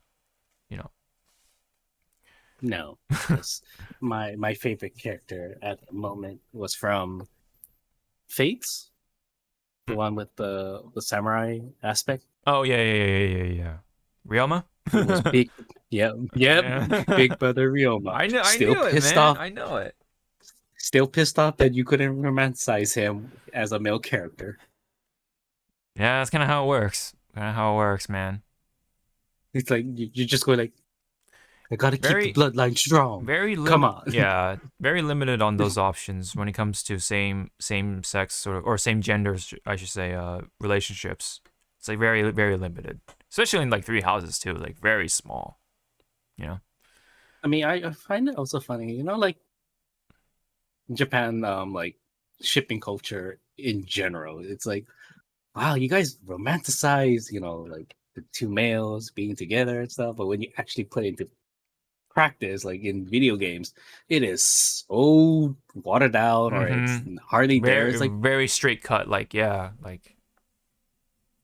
It's like wait, it's like Choto, wait a moment. you are romanticizing these guys over here, but in their actual game, no.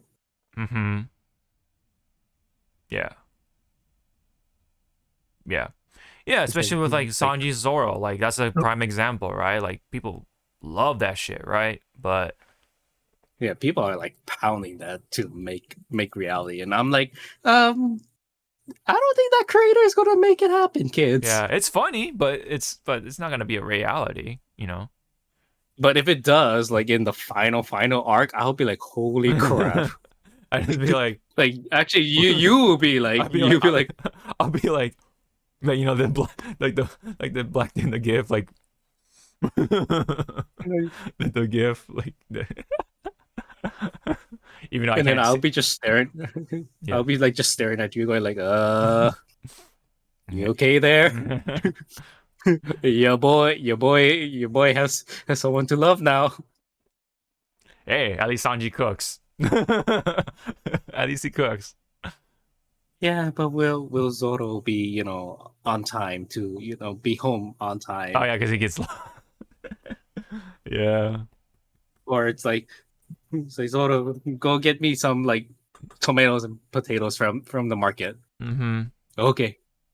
3 weeks later, where the fuck were you? Yeah. He went to I like was at the market. He went to 7-Eleven instead. He's like, I went to the market. It took you 3 weeks Yeah. to go to the market. Yes. Yep. Yeah. But anyway, Fire Emblem Engage, fun game. I like it how it's turning out. I hope it sells, but I'm pretty sure it'll meet the numbers by then. It's a good game. It's got cheese, yeah. It's it's whatever. MC looks kind of silly and ridiculous, but hey, I mean, you'll get over it. It's the colors aren't as loud in the game. Like it's not that bright of a red. It's not that bright of a blue. It's actually like more navy blue and then more like darker red in the game. But that said, the game is still super colorful in the comparison to Three Houses. So, yep. Hope it performs. January has been quite the start for video games so far because there's Forspoken, right? And I kind of wanted to like shove it in here for a little bit because that's like another big game. I mean, what's the word that you've been hearing about Forspoken? My favorite thing I'm hearing from Forspoken on Twitter is MCU did this. Cringy factor. I'm like, I'm just like listening to this dialogue. It's like, well, one, this girl is like from modern times, thrown into a fantasy world where she has powers. You're not gonna tell me in a straight face. You're just gonna be like, "Wow, I have powers. Okay, let's kick ass." No, you'll be like, "Holy shit, I did that!" Woo! Mm-hmm. And then other people are like trying to say like, "No one on Earth talks like this." Is like, uh huh. Right. No one talks like this. Okay. Um. Yeah. Let me go get you a little kid. Yeah. Okay, kid. I get it. There are some cringy parts, but I feel like a lot of it gets blown up, like overly blown up. Like, yeah. It's like like these the ones that's complaining about the dialogue only focuses on that For sure. one specific scene, and Yeah. it's like it's like a character arc where the character is not going to be likable in the instant. No, you're going to be like, fuck, this character is fucking annoying. And then over time, it's like, wow, I like this character. I can't say that with Astra from Black Clover. Holy crap! Yeah, I tried watching that anime. I can't get... I mean, I'm sorry for those that likes Black Clover. It's a good anime. It's just that Astra is fucking. I can't get into it. just stop yelling like every freaking 5 seconds. Just breathe. It's like just talk normally. You can yell, but not all the time. Yeah. It's like that's my only issue with Astra. It's like every time Astra is like on screen, I'm like, do I hit the mute button or do I write this through? Yeah, right. That's why I couldn't get into it, man. Like it's also like I think the early episodes were like oddly paced for me, man. Like there was one episode where they just like walk into the church and then just the episode ends. Like I'm like, what? I'm like, it just like oddly ends like right there. I'm like, what the hell? I think it was like episode 12 or something like that somewhere. I was trying to watch it with Josh and he told me the same thing. Like, yeah, it's just weird. I think he watched a little more of it after, but like I couldn't get into it. So yeah. Again, but minus the cringy dialogue that people are blaming MCU for making this, is like, no, this shit has been around since the dawn of television. Yeah. With dialogue and shit. I can get past that because it's like not everything has to be like a well-written book. You know, you gotta have like Not everything has to be fucking wine, you know. Have a beer once in a while, man. Like, you know. Or for some gamers, water. I know it's poisonous to us, but water is really good. I'm allowed to drink this because I have a sore throat because it's green tea with honey, and that I don't actually have the my tea leaves because we ran out. Damn. Or I should buy more tea leaves. Yeah. But from what I'm hearing, also like, which is kind of also off-putting to me, is that the gameplay for when you use your powers is not that it doesn't explain well. Like, it's kind of like the trial and error. Okay. Unless you watch a video going like, okay, if you're in this situation, you use this element to mix with this element. Oh, it kind of like throws you into the pool almost, and you just expect to swim. I mean, it's like someone, yeah. Wait, you were thrown into a pool? I was thrown into the ocean. Thanks, Uncle, with your fucking boat, and then we were like freaking 10 miles offshore. Oh, you want to learn to swim? Yeah. I was 5 when he did that. 5-year-old in the middle of the sea? Yeah. That was fun. Yep. Just never know what's in the sea, man. Yeah, so obviously that was like the big talk, right? The dialogue and like the main character really, and like I mean, yeah, the one clip I saw was like her talking to like some like somebody, right? And then she's like, you know, you sound like a serial killer, and like, and then the that's her. Yeah. That's the entity or whatever he's called. That's like the one that gives you powers. Right, So right. It was like one of, but yeah, I'm like, that's like, again, I don't mind the dialogue. It's like, man. Yeah, I mean that one I can kind of see, but like it's not like that's the whole game or anything like that, right? Like, I know. Yeah, I don't think. I mean, from what, because James, I think James is the one who's been quiet playing it a lot. He said, you know, like the beginning kind of sucks because you know your beginning spells are kind of like but once you get more spells, it's more fun, and then like the gameplay starts to like revving its engines and stuff like that. Yes, he said he says some of the dialogue is cringy or whatever, but like he says that he's heard worse, so yeah. I think it's definitely blown out of proportion when it comes to that stuff. Yeah. That's why it's also funny. Like, it's like, wow, if you think this dialogue is cringy, here, let's take you back to the 90s. 90s anime. You want to really push it. Especially dubbed. Saying that. Good God. Yeah, dubbed. Good God. It's like, wow, this is cringy. It's like, oh no. Meanwhile, what year you were born? It's like, what year you were born? Ah, okay. Meanwhile, there's Velma, right? I mean,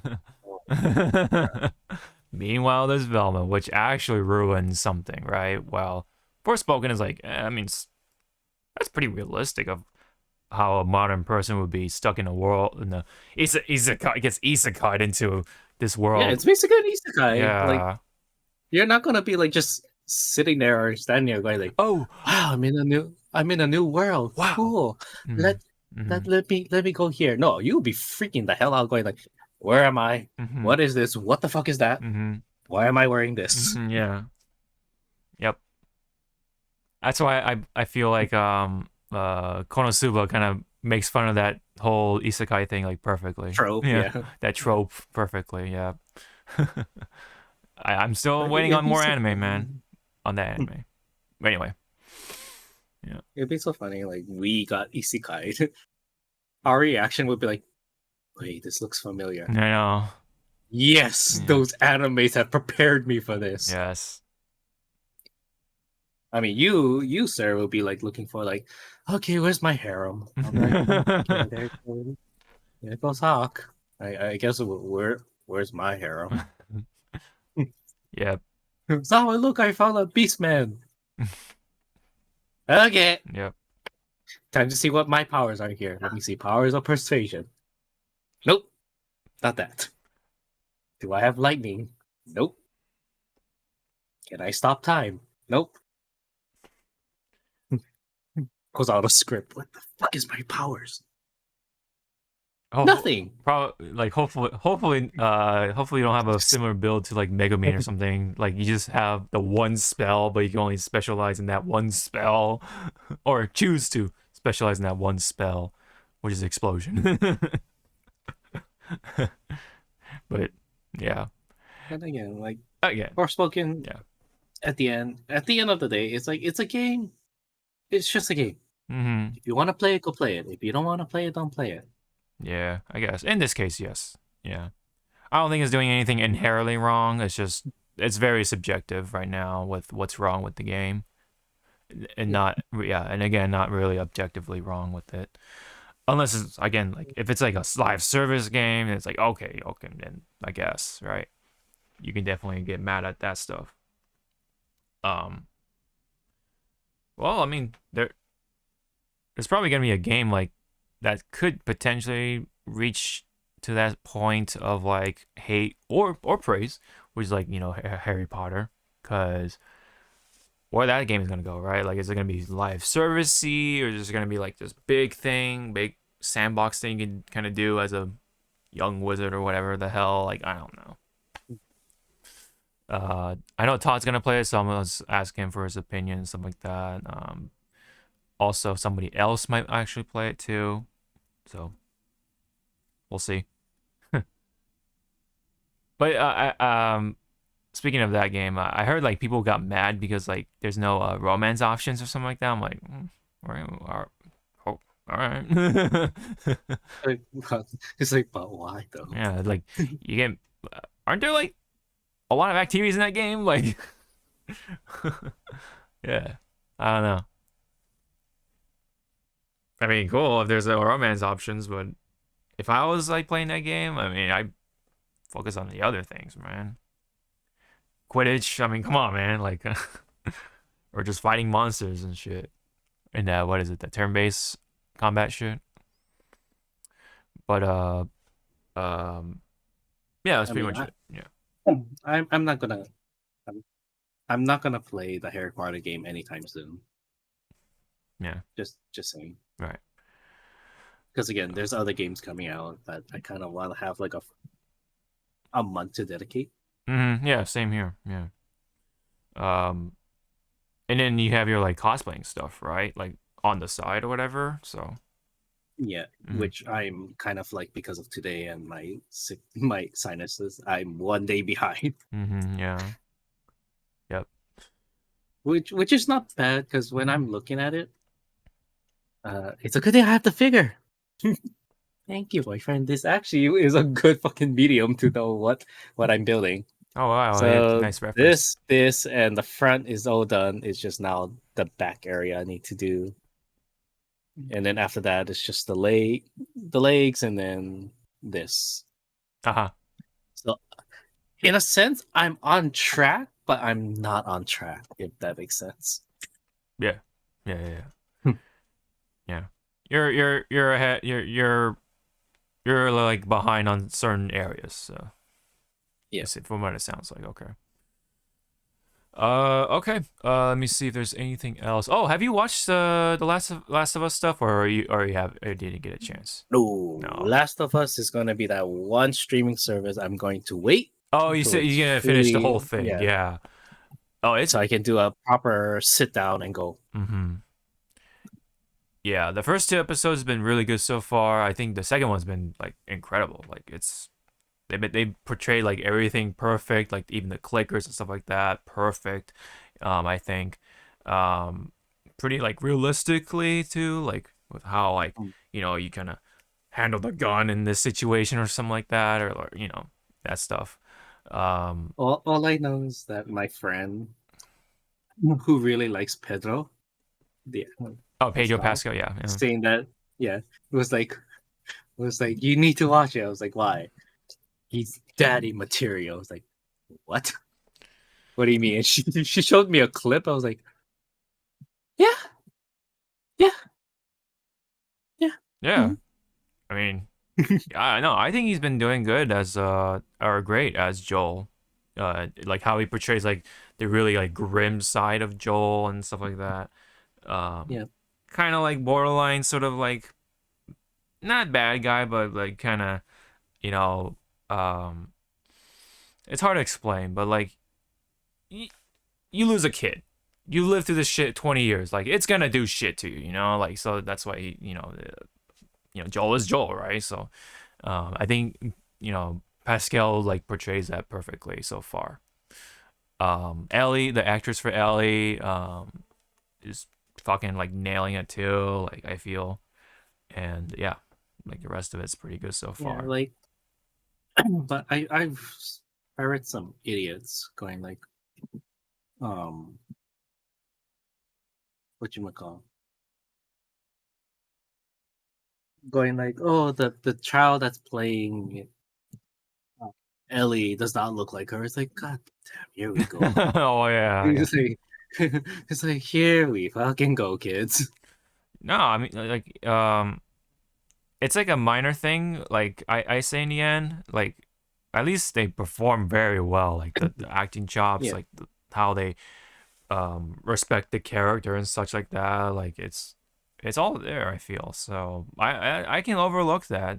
Funny enough, because of how everything else is like playing, around them and such like that. Um, yeah, especially with like how the clickers like it's all practical too. So it's like no CG and shit like that. So like the movement and everything, like the makeup and all that stuff, the props and everything, like it's like awesome. The movement and everything too, like how they like act in motion wise, like it's like I don't know if they just literally grab the same like motion actors from like the game and stuff like that for the clickers, but like they got it down. So yeah, all the like the nuances and everything, like, and then like they even got like the um well this is kind of new for this live action series or whatever, but they like um they even like capture some of like that body horror, like with the fungus and stuff like that. uh, Yeah. yeah. So they introduce some concepts that are kind of like realistic to fungus, right? If you look up on fungi and fungus and whatever, it makes sense. So those are like nice little touches and nuances and stuff like that. So I like that they kind of put the effort into that side of things too. Not just like recreating the video game cutscenes and stuff like that, but they also like kind of throw in those nuances too. So that was pretty cool. And on top of that, they put in like extra scenes for context, right? Especially with like the doctors and so the whole like ant sort of talk and stuff like that. It's just it just provides for more context, behind this whole And apocalypse. So I just yeah. I just wonder like because the TV series, because there are some like well-known VAs in there. Mm-hmm. I kind of want to know. I kind of want to think that Ashley Johnson, who is the VA of Ellie for the Mm-hmm. games, gave pointers to or guidance Oh, the to the actress, yeah. actress playing She Ellie. she wasn't she from like Game of Thrones?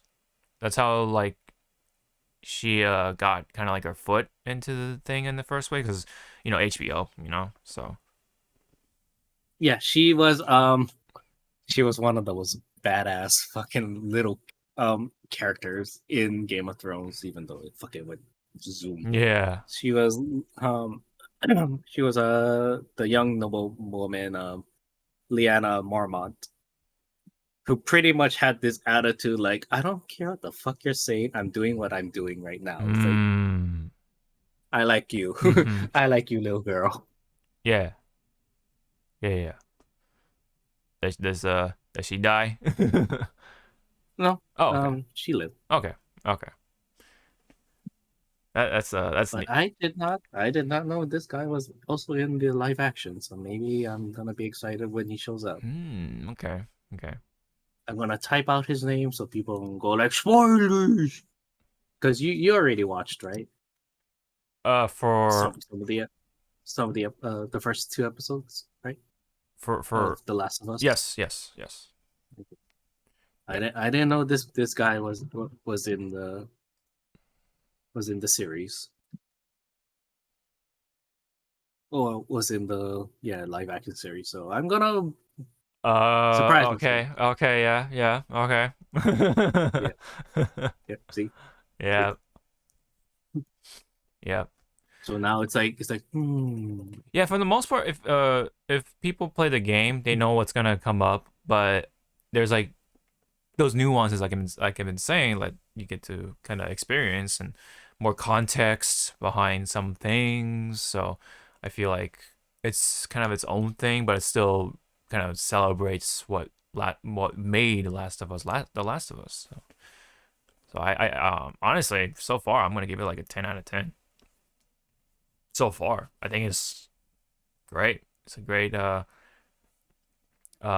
addition to the live action stuff when it comes to video game related stuff.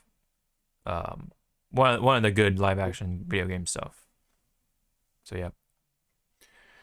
but but but come on. You cannot tell me with a straight face that The Last of Us is the best video game adaptation like media. To me, in my heart, The Legend of Chun-Li is the most Oh best. no, with Michael Duncan, right? Like as yeah. M Bison, yeah. Yeah.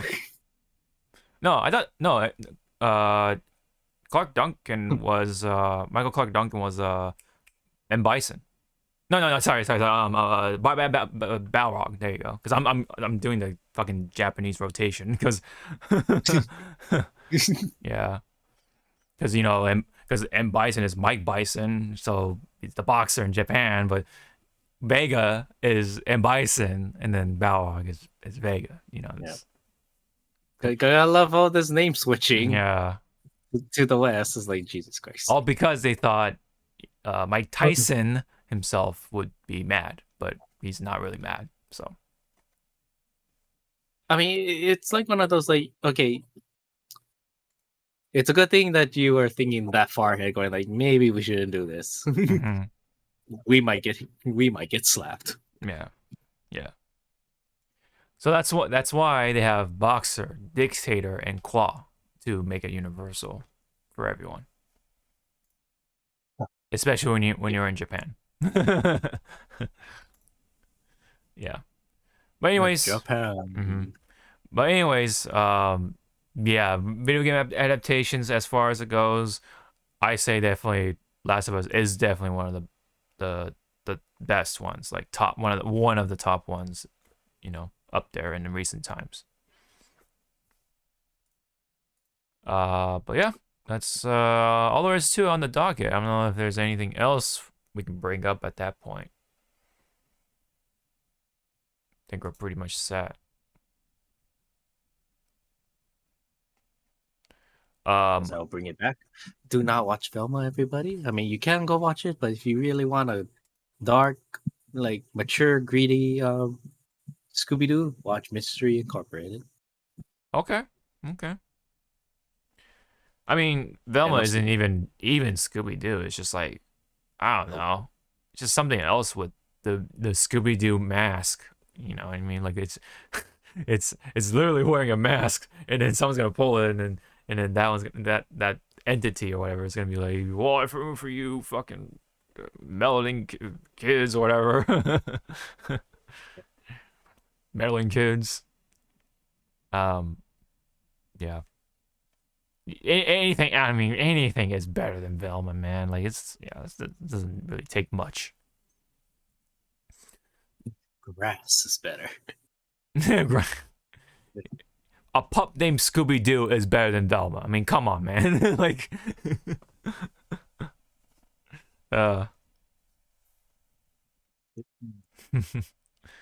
not saying pup named Scooby Doo is anything bad at all. I'm just saying, like, even the kid, like, a kiddier version of a relatively kind of family show is still better than Velma. I mean, come on, man, come on. And it doesn't take much to make, a good cartoon, or a decent cartoon. But my God, Velma just like, I don't know, it just throws out all away, including the Scooby-Doo name. Like, hell, you don't even see a dog. Like, come on, man. His brother in Christ. Yeah. All right, let's leave it at that before we go ramble on. So thank you very much to all who tuned in once again for this episode, the Hypecast, right around 2 hours ish. So that's it's all right with me. So, yep. So hopefully there'll be more to talk about. We're pretty much like at the end of January, so yeah. We're already done with January, and then we're gonna go into February, which has more games and stuff like that, like Atomic Heart. Like I'm looking forward to, Yakuza or What gonna do with Atomic Heart is going to be looking at those cyber girls or robotic girls. I know what you do. Yes, that's what happens in Atomic Heart. I know what you are. Yes, that's what will happen in Atomic Heart. No shooting, no explosions or nothing. Just me looking at robotic babes. Yeah, that's what's gonna happen. Yeah, he's gonna look at those babes like how I look at Digimon. Very good, a very good show. All right. It's like right. All right. Well, thank you very much. We'll see you in the next one. Bye bye.